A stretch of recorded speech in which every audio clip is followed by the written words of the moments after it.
Have you ever been confused by the way someone has interpreted something you said or did and taken a completely different meaning to how you intended? Or perhaps have you found yourself enraged by someone's comments or actions and just concluded that it must be against you in some form? You have been climbing the ladder of inference. We've been taking a deeper look at what personal mastery means by looking at the multidimensional layers of the physical, the emotional, the energetic, the spiritual, and the mindset levels. This week, we are looking at how we are led astray by our assumptions and interpretations. So in today's video, you're going to learn what is the ladder of inference. You're going to learn why we get stuck in our assumptions and interpretations. And you're going to learn 3 powerful ways in how to use the ladder of inference practically within your life. If you're new to my videos, please subscribe and click the bell so you'll be notified each and every week when I release new videos. So when you've done that, let's dive straight in.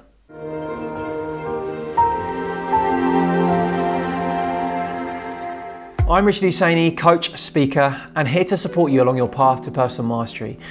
And the path is about understanding your thoughts, feelings, and actions. On to part 1 of today's video. What is the ladder of inference? People are often led to jump into conclusions. Now, these can be correct, but they can also not be correct and lead to a whole host of relationship breakdowns. The ladder of inference can help you no longer jump to conclusions, to help you get some basis of facts, to help you come to a more accurate decision. This so-called ladder of inference was first created by Professor Chris Argyris at Harvard University in the 1970s. And really at its core, it provides insight into the mental processes within the brain. It simply describes the process from perception, from base reality, all the way up to how we make assumptions, all the way through to our actions. It describes the perception, starting from our senses towards mental steps where we continue to go until we take action. Now, this process takes literally a fraction of a second, which is why so many people are unaware unconsciously of why they take certain actions and why they come up with certain decisions. And what's so powerful about the ladder of inference is because when you start to use it, you really start to see the levels of how we make our judgments and actions and meaning across every single situation of our life. And the ladder of inference really shows the mental models that are unconscious. It kind of really, when you start to use this, it outlines a really clear structure, which we're going to dive into, in how really our thoughts and behaviors are led. Every person gives meaning to observations, and then from those observations, the actions come from that. So let's dive into this. On to part 2 of today's video. Why we get stuck in our assumptions and interpretations. As we've already discussed, the processes in the ladder of inference are most often than not unconscious. They literally happen imperceptibly fast. All the convictions someone forms influences the next time a certain situation is perceived. This process continues to repeat itself and forms this vicious circle that, when we're not aware of it, we just keep going round and round. We discussed the steps and the ladder, and kind of, if you think of a ladder, it's got, certain rungs, and you can break those rungs down into very clear strategies. And so let's dive into those rungs. As you can see, the ladder is formed of different steps, different stairs, some from 1 to 5. Now, before we dive into those steps, it's important to recognize that there's base reality all around us. And this involves our umwelt and our interoception. Now, our umwelt is the realm that our senses can perceive. And so with us, we see around the equivalent of 1 octave's worth of light spectrum. And, it's a good thing that we can't see or sense everything. We just wouldn't be able to function. Yet what we choose out of the massive information massively informs the assumptions we make of reality. And so, for example, we process 120 bits of information a second. And you're using half of that now to decode what I'm saying.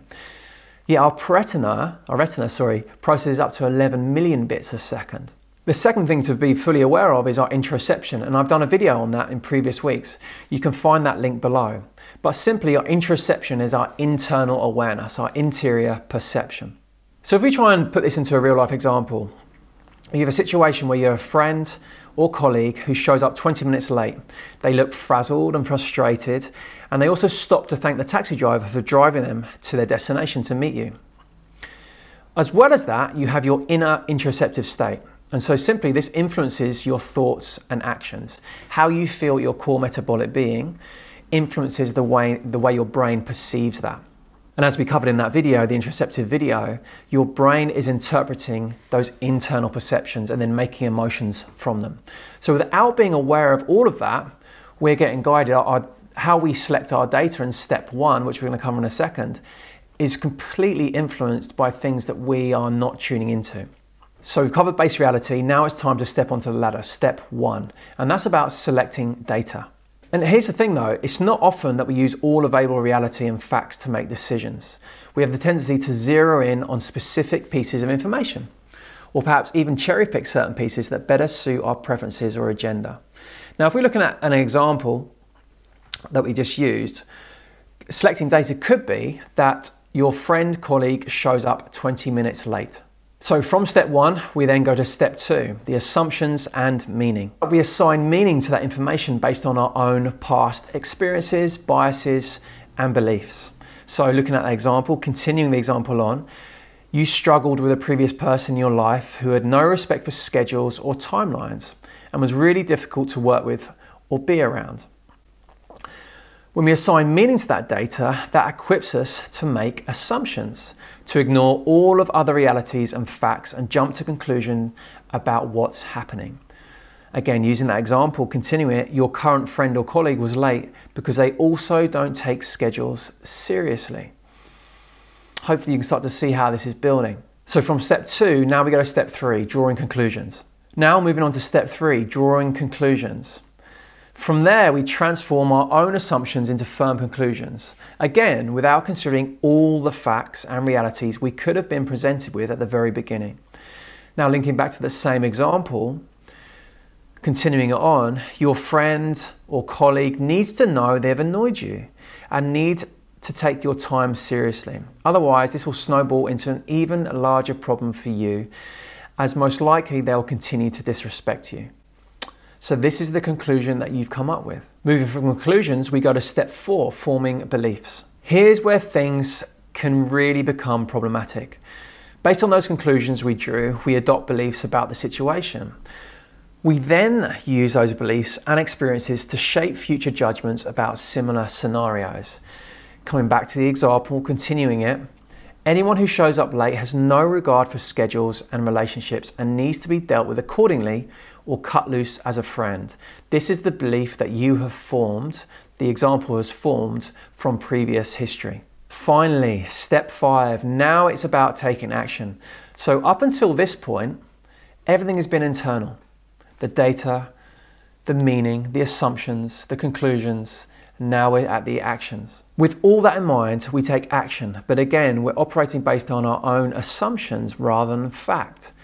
Finishing off the example, you react strongly to your friend or colleague, telling what they've done wrong and give a warning about the importance of timeliness. Now, between the first step, which is selecting data, and the fourth step, which is forming beliefs, there's something called a reflexive loop. Now, this simply represents that the beliefs that we form will directly impact the data we select next time we enter into a similar scenario. Now, coming back to that example you've been using, because you had a negative experience with people in your past that were late, that were not on time, that disrespected you, you're now going to be hyper aware of looking out for that. And so that's going to skew the data that you select. So anytime someone shows up late, using the example, of course, you're going to be picking out information that's going to, unconsciously, of course, you'll be picking out information that's going to help identify the problem. Unfortunately, that creates a toxic cycle and leads us to constantly act on limited information, and our perception becomes very, very limited with regards to what actually is going on. We miss out a whole load of information of actual reality. So on to part 3 of today's video. 3 powerful ways you can use the ladder of inference within your life. Now, when you first see the ladder of inference, it looks like a sequential set of steps we need to take. So from 1 to 5. So from 1 being the data, all the way to 5 where we get informed decisions. But it's not actually the case at all. In fact, the ladder is just showing our natural process of how we form judgments and assumptions, rather than acting as a set of prescriptive steps to follow. So what is it good for then? Understanding the ladder is actually really helpful. It helps you see where you are on the ladder with regards to how you've made decisions. And then it gives you ways of working down that ladder to help improve the way you've made a decision or action. You're actually trying to work your way down the ladder because the further lower you go, nearer step 1, the closer you are, you get into facts and reality. If you had to boil it down in one phrase or one sentence, it's really about not judging too soon. The ladder can be used in three ways. The first way is about becoming aware of your thoughts and reasoning. The second way is that you can make others aware of your thought processes, how you've come to a decision or how you believe, what action you've taken, why you've done something, for example. And the third way is about understanding others clearer. So when you perceive someone has interpreted you the wrong way or come up with a decision that you don't agree with, you can then create this wonderful communication with each other, certainly in a professional setting and in a romantic setting, in a partnership. It's a way of beginning to understand someone truly and to listen to them and to begin to get to the real root of what's going on. It can be used in every single step of your thought process, and there are certain ways of how you can do that. And really it's about prompting yourself and training yourself to ask certain questions.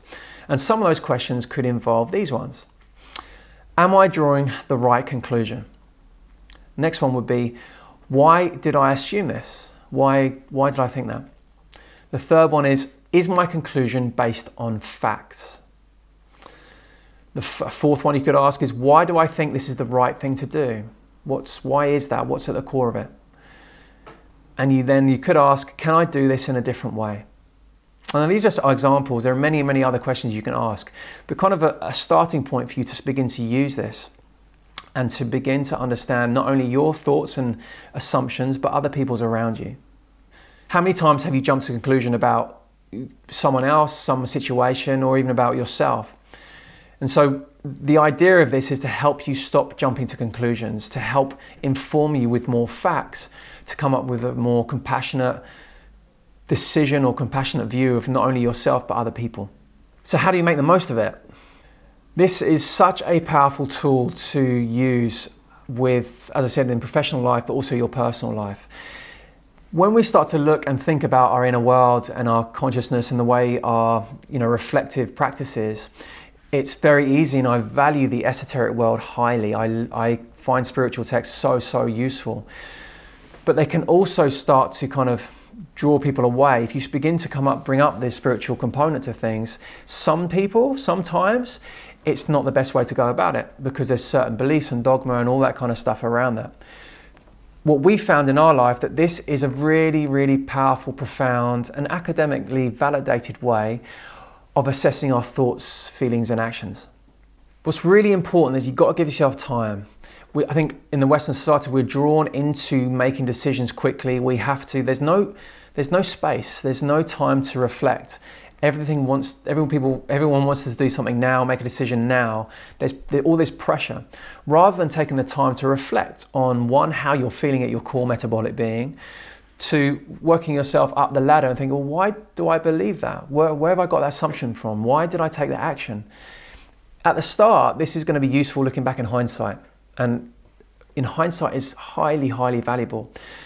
The more you bring yourself into the awareness of that, okay, what's going on? Where am I on this ladder? You can begin to use it more and more in the moment. The invitation to you is the next time you find yourself jumping to conclusions, just stop, just pause and ask yourself, what data is this based on? What accurate data is this based on? Or where have I got my assumptions from? And just use it as a gentle process to inquire into why you're taking the actions and why you've come up with the certain decisions that you have. Now over to you. What did you think of this? Have you used this before? Does this offer you clarity with regards to, a nice way to start to look at your inner world, your inner thoughts? If it does and you found this useful, you may be interested in our upcoming coaching program, Personal Mastery, the Path of Inner Work for Outer Action.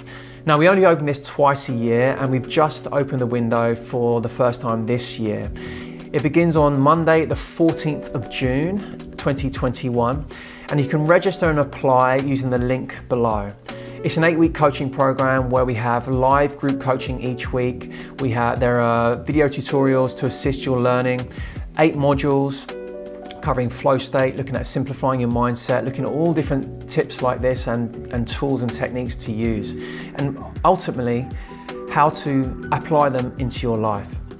All of this course is based on my experience working, 1, with Olympic athletes for 16 years, and 2, on my own spiritual awakening that I've been on for the last 7 years. and how to go about understanding, getting some form of clarity and intuition with regards to your inner world and the path to follow. So if this is interesting to you, please click the link below and just apply.